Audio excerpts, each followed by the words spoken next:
জয়না market পর্যন্ত প্রায় ১৫ kilometre সড়ক যেন মরণ ফাঁদে পরিণত হয়েছে। দীর্ঘদিন সংস্কার না হওয়ায় খানাখন্দে সড়কের বেহাল দশা। বিস্তারিত জানাতে যুক্ত আছেন সহকর্মী ইমতিয়াজ আহমেদ। ইমতিয়াজ, জানাবেন সড়কের বর্তমান চিত্র কেমন, আর সংস্কার নিয়ে কি বলছে প্রশাসন?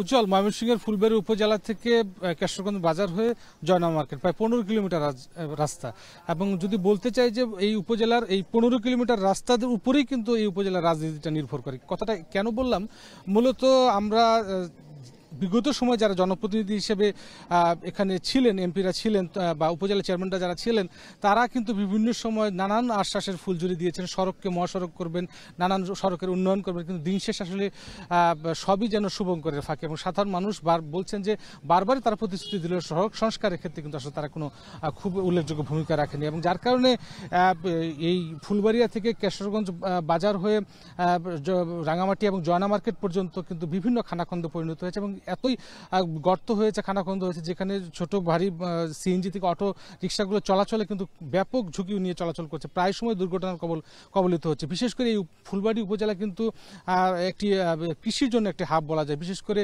রাঙামাটিয়া, বাগতা থেকে শুরু করে কালাদহ গ্রাম সহ বিভিন্ন উপজেলা গ্রামগুলোতে কিন্তু প্রচুর সবজি উৎপাদন হয়। সাধারণত গ্রামের রাস্তাঘাটগুলো আরও খারাপ, যার কারণে সরাসরি কৃষকরা কিন্তু পণ্য কিন্তু এখানে পরিবহন করতে পারে না, যার কারণে এই লাভটা কিন্তু সরাসরি ফরিয়ারা পেয়ে থাকে। সুতরাং কৃষি পণ্য থেকে শুরু করে মালামাল।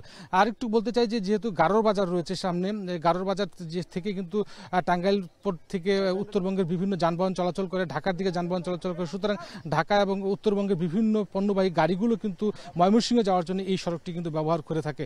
সুতরাং এই সড়কটি অত্যন্ত গুরুত্বপূর্ণ একটি সড়ক। সাধারণ মানুষ দীর্ঘদিন ধরে দুর্ভোগ পাচ্ছেন। যারা চালক রয়েছেন তারা বলছে কয়েকদিন পরপর তাদের যানবাহন নষ্ট হয়ে যায়, এবং যেহেতু বৃষ্টি হলে রাতে, বিশেষ করে রাতে কিন্তু যানবাহন একেবারেই থাকে না, তখন কিন্তু বাড়তি ভাড়া দিয়েও কিন্তু যানবাহন পাওয়া যায় না। দুর্ভোগ কিন্তু চরমে আকার ধারণ করে এই রাস্তাটি সংস্কার না করার কারণে। আমরা প্রশাসনের বিভিন্ন জায়গা থেকে খোঁজ নিয়ে দেখেছি যে তারা বলছেন যে ২ বছর পরপর আসলে এটি রিপেয়ারিং করা হয়, কিন্তু রিপেয়ারিংগুলো এত নিম্নমানের থাকে, অল্প দিনে কয়েক মাসের মধ্যে সেগুলো ইটসুকিগুলো উঠে যায়, যার কারণে আগের মতোই সেই অবস্থা কিন্তু বিরাজ করে। এবং যেহেতু এই সড়কটি ময়মনসিংহের যাওয়ার জন্য একটা প্রধান সড়ক এই উপজেলাবাসী, সুতরাং এই সড়কটি নির্মাণ করার না থাকার কারণে যারা রোগী থাকে, বিশেষ করে রোগীদের নিতে কিন্তু চরম দুর্ভোগ পোহাতে, এবং বিভিন্ন ছোটোখাটো দুর্ঘটনায় মানুষ মারা যাওয়া সহ হাত পা ভেঙে যাওয়া নানান দুর্ভোগে কিন্তু মানুষ এখানে দুর্ভোগ পোহাতে। এবং সাধারণ মানুষ যেটা বলছেন যে আসলে এই মুহূর্তে যেহেতু ৫ আগস্টের পরে যেহেতু একটা মোটামুটি বলতে গেলে একটা শূন্যতা সৃষ্টি হয়েছে এই সমস্ত সংস্কার কাজের ক্ষেত্রে, সুতরাং সাধারণ মানুষ চাচ্ছেন যে আসলে যত দ্রুত সম্ভব এই ফুলবাড়িয়া থেকে জয়না মার্কেট পর্যন্ত যে সড়কটি দ্রুততম মধ্যে সংস্কার করা হোক, এবং অতি দ্রুত এটি সংস্কার করা গেলে একদিকে যেমন কৃষিক্ষেত্রে এই জায়গাগুলো উন্নয়ন ঘটবে, যাত্রী পারাবার থেকে পণ্য সরবরাহ ক্ষেত্রে কিন্তু একটা আমূল পরিবর্তন ঘটবে। সব মিলিয়ে এই দুর্ভোগ থেকে লাঘব চাই ফুলবাড়িয়াবাসী। সব মিলিয়ে এই ছিল উজ্জ্বল আমার কাছে সর্বশেষ। ময়মনসিংহ থেকে যুক্ত ছিলেন সহকর্মী ইমতিয়াজ আহমেদ।